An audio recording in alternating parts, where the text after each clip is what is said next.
going on, Jerome's? Last night was not fun. So it is what it is.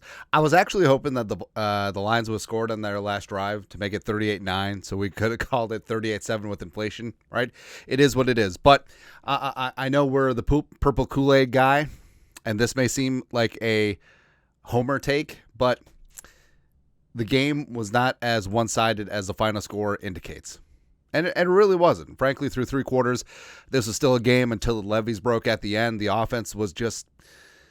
How do you win the turnover battle 2-0 and you still lose in this embarrassing a fashion? Oh, yeah, because you don't get points in the red zone and is just an absolute disaster class offensively. Defense was fine. Special team, not so much. Sam Darnold, we have questions. All right, but hey, guess what? The sun came out today, and the Minnesota Vikings, 1 week from now, Monday Night Football at the Rams. Bring it on. Do you know that Sean McVay hasn't won a Super Bowl without Kevin O'Connell? Not saying, I'm just saying. Anyways, here are 10 truths about your 14-3 5 seed Minnesota Vikings. Number one, season's not effing over, right? And I know people want to go blah, blah, blah, blah, blah. Can't beat the Lions, blah, blah, blah. It doesn't matter. Hey, guess what? I know it's embarrassing to say that you're the only 14-win team to never to not win your division, right? And you're the first 14-seed or 14-win wild card in NFL history. Doesn't matter. No, it just really doesn't matter because guess what? Playoffs start and it's a brand new season. And the Vikings now have to win 3 games on the road to get to the Super Bowl. And guess what? Perfectly fine. Do not care in the slice. Actually, maybe that third game won't be on the road. Who knows? But at the Rams, and guess what? Hey, but the season is over. The Vikings are for all ones of the worst 14-win team in NFL history. Why even play the game? I don't think the NFL is going to cancel the game because they like money. So may as well play it. May as well win. And the Vikings shoulda, coulda, woulda beat the Rams last time. And guess what? We're going to see what this Vikings team is made of. And we're going to see if they're a team that gets punched in the face and then just rolls over and dies like, it's a good season. We overachieved. We got 14 wins, blah, blah, blah, blah, blah. Or are they a team that says, we got embarrassed on national television. We are a much better team than this. And we're just going to say F you to the rest of the league. I think it's going to be the latter, right? Next up, number 2. Also, one horrible game when it matters the most, it really sucks. It really, really sucks, but it does not completely undermine the rest of the season. Number 2, Darnold melted under the lights. There's really no other way to spin it. So Darnold had a phenomenal 4,000-plus yard season, 35 passing touchdowns. He didn't add any in the last game, but not so much. But 44% completion percentage, 166 yards passing, 55.5 quarterback rating. It was just not good. It was just not great. And Darnold, I understand that we've been one of the people who've been hyping up Darnold all season. And guess what? We've been calling a spade every single week. And the 7 games before the Lions game, was Darnold playing some of the best ball of his career? And was he playing like a top 5 quarterback in the NFL? Yes, he absolutely was. But there's questions. All right, so against the Lions on the road, hostile environment, yes. But in a spot where the Lions defense was banged up and the Vikings offense simply did not execute.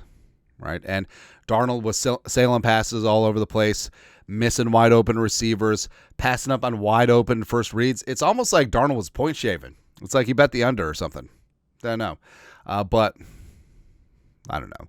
Obviously, the rest of the year is going to be important to how things pan out. Because hell, if Darnold still makes a run here, gets hot, 2012 Joe Flacco style, wins Super Bowl, things change. Totally redeem yourself, or hell, may even take just one game. Say Darnold just goes out and lights things up out in La La Land, return him back home, L.A. kid. Then we'll see. But either way, we have to call a spade, and Darnold did not play well on Sunday night. Next up, number 3, J.J. McCarthy is the future, right? So we had been on the fence, and we had been leaning and advocating that, hey, slinging Sam Darnold, a.k.a. America's quarterback, playing like a top 5 QB, and you got the cap space and the franchise tag, and sort of is what it is, but now, it's McCarthy's job, right? Because I'm mainly pissed off about the offensive line. So now, take the cap that you would have spent on Darnold if he played on the franchise tag and trade him to, I don't know, the Raiders or something. We'll figure something out. But take the cap that you would have saved from a franchise tag as well as or a long-term extension, spend it on the offensive line. Here's the offensive line next year. Left tackle Christian Darrisaw. Left guard Tevin Jenkins signed from the Bears. Center Ryan Kelly signed from the Colts. Right guard Trey Smith signed from the Chiefs. And Brian O'Neill. That's the offensive line. I am absolutely bat bleep sick and tired of the offensive line. I'm done. So, J.J. McCarthy build an indestructible offensive line in front of him. Kevin O'Connell learns from this, grows and shows, and go from there. Next up, number 4. The offense was inexcusably bad in the biggest game of the last 3 years, and that includes the Giants wildcard game, right? Because this was for everything. This was the T-shirt and hat game for the division, for the 1 seed, and I did like the way that it was just a business trip. Not getting too high, not getting too low, and frankly, I think after losing this game, allegedly, not getting too high or low does help the Vikings in this spot, because now, instead of treating this as the be-all, end-all, the Battle of Thermopylae, you have to get back up on the horse. You have to go get something done on Monday night against the Rams, and I think the Vikings certainly will. But offensively, O'Connell's play calling, sort of helter-skelter. They got away from the run, which was inexcusable. Missing open receivers by Darnold. Sailing passes. Darnold was just erratic all over the place. There was drops from the receivers. And yes, they were interfered with, but they weren't fighting through the hand fighting. And in the playoffs, that's going to be allowed. Right? They are going to allow that, especially when you're on the road. So it's going to be a tough one all the damn way around. But the offense, they got to learn from this, right? And again, we're going to find out a lot about the character of this team. They're just like, we had one bad game. It was a good season. No, I do not think that they are going to accept that. They better not. Guess we'll find out. Number 5, the Vikings have to run the ball. So Jones and Cam Akers were able to get something done. And you could tell, like, when they were starting to run the ball towards the end of the first half and the start of the second half, like, the offense was starting to move. Darnold was starting to calm down a little bit. And the Vikings were keeping the defense rested and on the sideline, and things were going good. But O'Connell, like, he does have this tendency where he likes to get pass happy, and I do think that a part of it is O'Connell, a lot like Darnold, like, they're looking for the big time play, always having the 5 and 7 step drops, always looking to go deep, but they're trying to score 30 points on every single drop back. It's not going to happen, right? So having balance to this offense, plus, Akers busting off that 58-yard run was great, and also you had Aaron Jones ripping off a couple nice runs, a couple great catches out of the backfield too. So they were good to go, but just got away from them, and then Detroit started racking up and stacking up points in the fourth quarter. So it is what it is. Number 6, the defense played great, and like I said, the final score, 31-9, be like, boo, the Vikings defense got worked by the legendary Lions offense, whatever, but this was a game through 3 quarters. All right, and when it was 17-9, this game is still within reach. But defensively, they fought the good fight. They got 2 interceptions off of Goof, and frankly, he looked very average, very pedestrian. And before Gibbs really ripped this game open in the fourth quarter, I thought they had done a fairly good job against the run. And overall, like, they were able to get some heat. Defensively on the back end, they were pretty solid. Jamison Williams didn't get that kill shot like he had the last couple of games, as well as you look at what Amon St. Brown did. He caught a couple first down conversions, but other than that, like, he didn't have the bust out game like he's had over the last couple of weeks. Oh, by the way, going back to the offense thing, how do you not get into the end zone against a defense that, like the Lions, that was depleted, that had been averaging giving up 30 points a game the last 5 games? I was upset. It's very upsetting. But overall, like, the defense, Flores, I know that the media and everyone's going to chalk it up. Oh, Ben Johnson gives it to Brian Flores again. No, at minimum, stalemate. And frankly, I think that Flores outcoached Ben Johnson through 3 quarters. And then the defense got 0 help from the offense and special teams, and then it was just over. All right. Next up, number 7.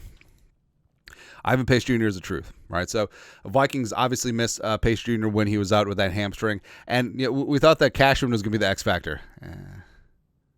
Not. Well, or Hawkins, no.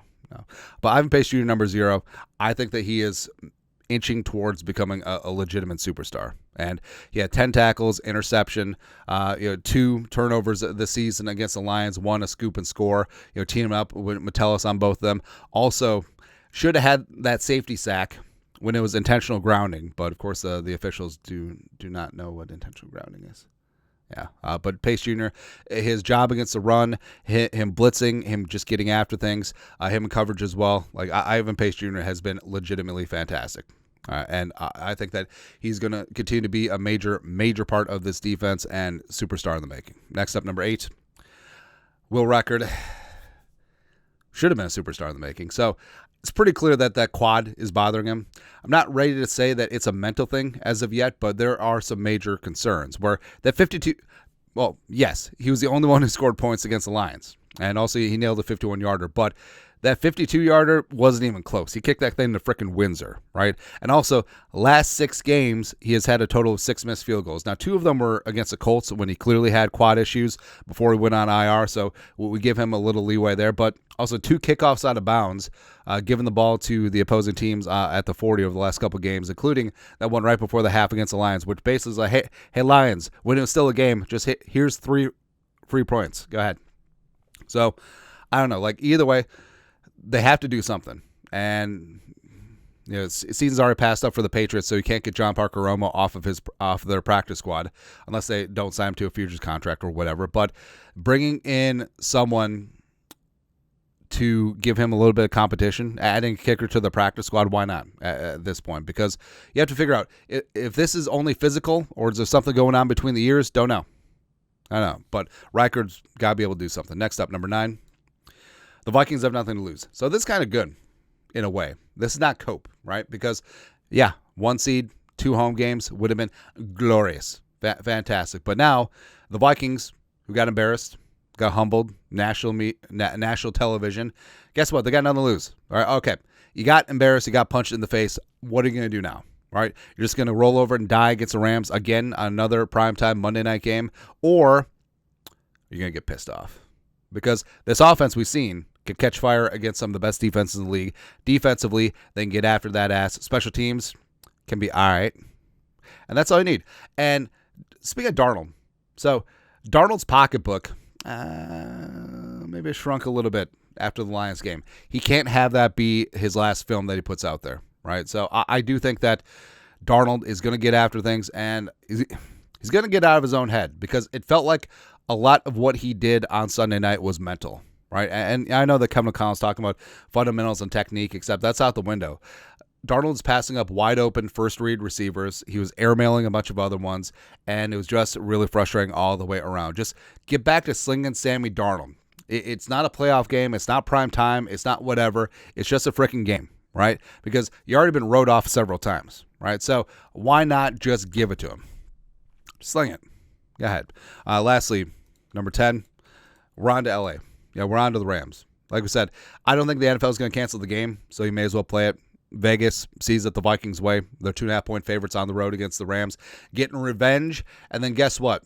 If everything else in the playoff bracket goes according to Hoyle, you're back in Detroit in 2 weeks. Just like what Dan Campbell said to Kevin O'Connell after the game, right? And then guess what?